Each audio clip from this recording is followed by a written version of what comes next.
The year is 1729, a new chapter in human history, one of immense cruelty and unwavering resilience, begins not with fanfare, but with the silent, relentless churn of the Atlantic Ocean. A vessel, like so many others, cuts through the waves, carrying a cargo no man should ever be forced to bear: human lives. This was the heart of the transatlantic slave trade, a colossal industrial machine fueled by profit and unimaginable suffering. Deep within its belly, lives were extinguished even before they truly began. The air was thick with despair, the darkness absolute. And amidst this horror, a child was born, a boy whose identity would be forever scarred by the place of his birth. His mother, weakened by the voyage, would perish just as they sighted land. His father, a man robbed of his dignity and future, unable to bear the weight of his fate, would take his own life rather than face enslavement. Ignatius Sancho was born into a tragedy of biblical proportions, orphaned and alone before he knew his own name.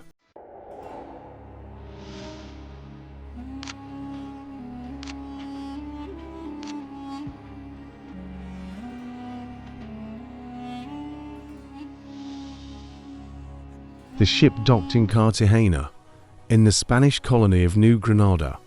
It was here, amidst the shouts of traders and the cacophony of a colonial port, that the infant was sold. His first steps were on soil that symbolized bondage. It was here, in the heart of the burgeoning trade, that he was given a name, a stark, ironic title, Ignatius, derived from the Latin for fire or fervor, a name of strength bestowed upon a boy destined for servitude, a mere piece of property transferred between owners.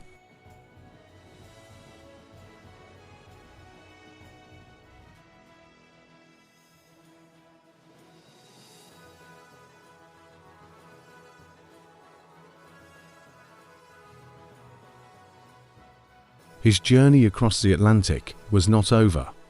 By the age of 2, he was sold again and brought to England. The promise of England, however, was a cruel deception.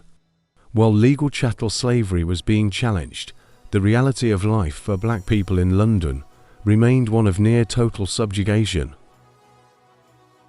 He arrived, not as a free child seeking opportunity, but as a gifted curiosity, a trophy of the colonial system. His destination, Greenwich, a quiet suburb of London, where he was delivered to 3 maiden sisters. The sisters, though not brutal in a physical sense, were architects of psychological confinement. They considered him a pet, an amusing distraction, certainly not a soul worthy of education. Keep him ignorant seemed to be their motto.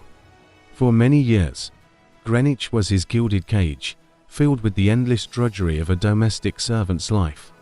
He was utterly isolated, a foreigner in a hostile land, deprived of the only thing that could lead to freedom, knowledge. But the fire in Ignatius refused to be quenched. Within this constrained existence, a flicker of defiance, a ravenous thirst for knowledge, began to burn. In secret, in stolen moments late at night, he taught himself to read, to write. He devoured what few books he could find, the forbidden fruit of intellect, often facing ridicule and punishment from the sisters who saw his studies as insolence. Every written word was a tiny step toward his emancipation.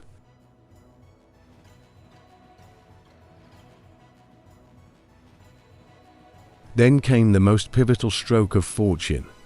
Across the street from the sisters lived the esteemed Duke of Montague, a man of vast wealth, political influence, and, crucially, uncommon compassion and enlightenment.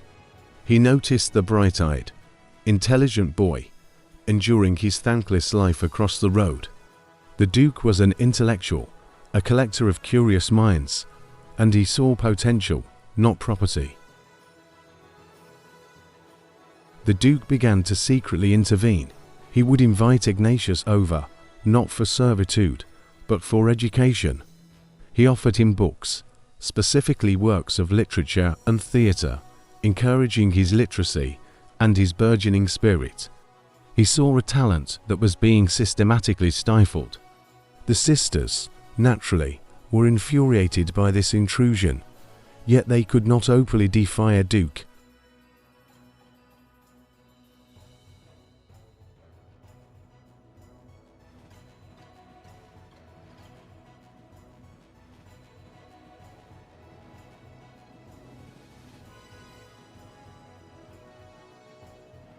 Upon the Duke's death in 1749, and with the Montague family's continued benevolent patronage, Ignatius made a final, courageous decision. He boldly ran away from the sisters, seeing their house as the last symbol of his captivity. His path was uncertain, but the chains of servitude were finally broken. He spent his meager money quickly, attempting to sustain himself, but soon found his situation precarious and his skills undervalued.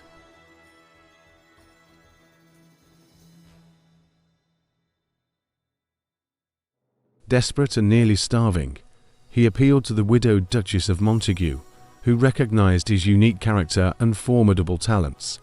She offered him a position as her butler and steward. This was a position of trust, respect, and, crucially, access. He was integrated into the household, not merely as a domestic worker, but as a cherished member of her intellectual circle. It was here, surrounded by books, art, and the most sophisticated minds of the time, that Sancho truly flourished. He was no longer a ward, but a fixture of high society. He devoured the vast library, immersing himself in literature, philosophy, and political theory.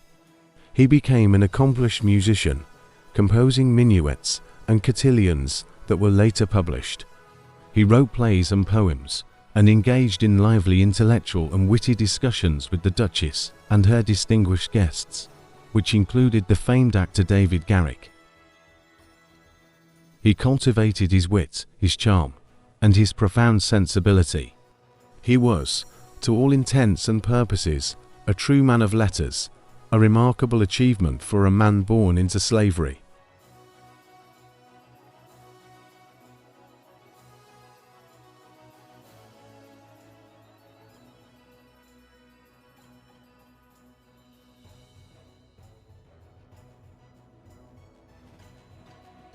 In 1769, Ignatius found love and stability, marrying an Osborne, a woman of West Indian descent. Their union was a cornerstone of his life. Together, they built a family, raising 7 children in an era that rarely afforded black families dignity or stability. Sancho, the abandoned orphan, was now a devoted husband and father, his life a testament to resilience and the triumph of the human spirit over its tragic beginnings.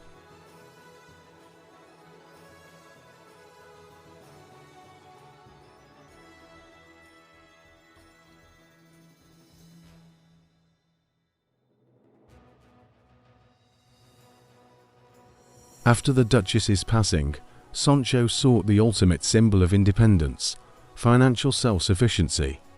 With a small annuity and the continued patronage of the Montague family, he opened his own grocery shop in Charles Street, Westminster. This was no ordinary store.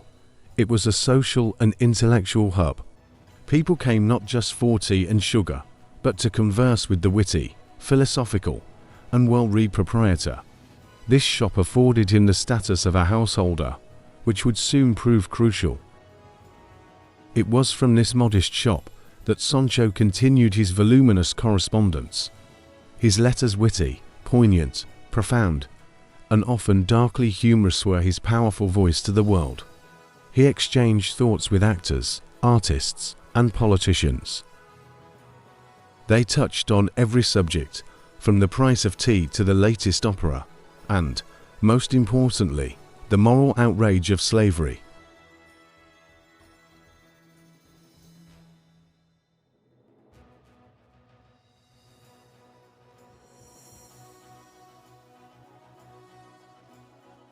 The contradiction of his life was never lost on him, a free man in London, profiting from goods often produced by enslaved labor.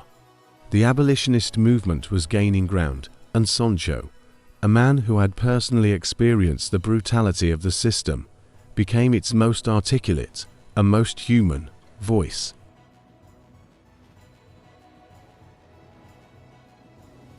His letters to the novelist Lawrence Sterne, author of Tristram Shandy, were his greatest public appeal. He implored Sterne to use his immense platform to condemn the inhumanity of the trade. Sancho's plea wasn't a political lecture. It was a human cry, eloquent and undeniable, asking simply that others consider me as a man. His words resonated with a growing consciousness across Britain, offering a counter-narrative to the prevailing racist theories of the time.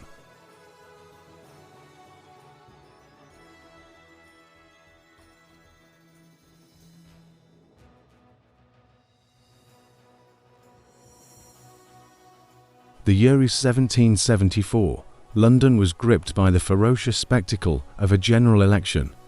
Political life was loud, public, and often drunken. This was the year of the Westminster constituency election, a crucial contest that captured the attention of the nation. Voting was not a right for all. It was restricted to male householders who paid local ratesmen of property. And in this democratic spectacle, Ignatius Sancho, the former slave, held a unique and profound position.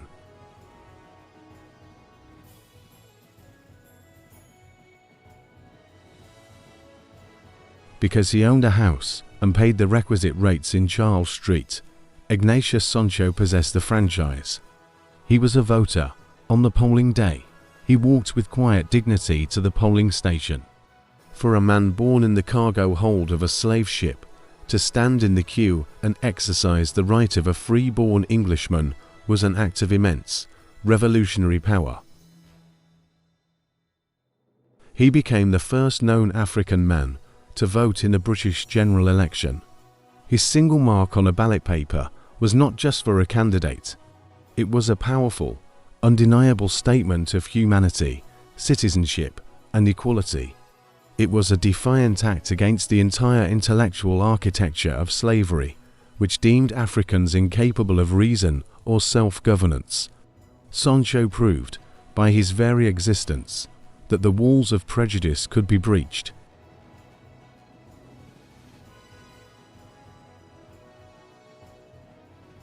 Ignatius Sancho died on December 14, 1780, at the relatively young age of 50. Likely due to the ailments common in 18th century London. His friends and family mourned the loss of a vital, irreplaceable voice. But his story did not end there.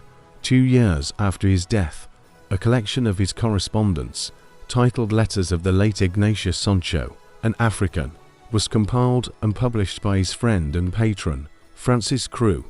The book was a sensation, selling out quickly and requiring multiple editions. For many Britons, it was their first sustained encounter with the voice of an African man, a man who was witty, refined, deeply moral, and utterly relatable. The letters became a foundational text for the burgeoning abolitionist movement, providing irrefutable evidence of African humanity and intellectual equality. Sancho's genius was deployed posthumously, shattering the racist prejudices that upheld the institution of slavery. He proved that sophistication and civilization were not matters of color, but of character and opportunity. Ignatius Sancho's life was a miracle of resilience and self-cultivation. From the belly of a slave ship to the heart of London society, he forged a path of dignity, intellect, and profound influence. He was a pioneer, a beloved composer, a celebrated writer, a political activist, and the first known African voter.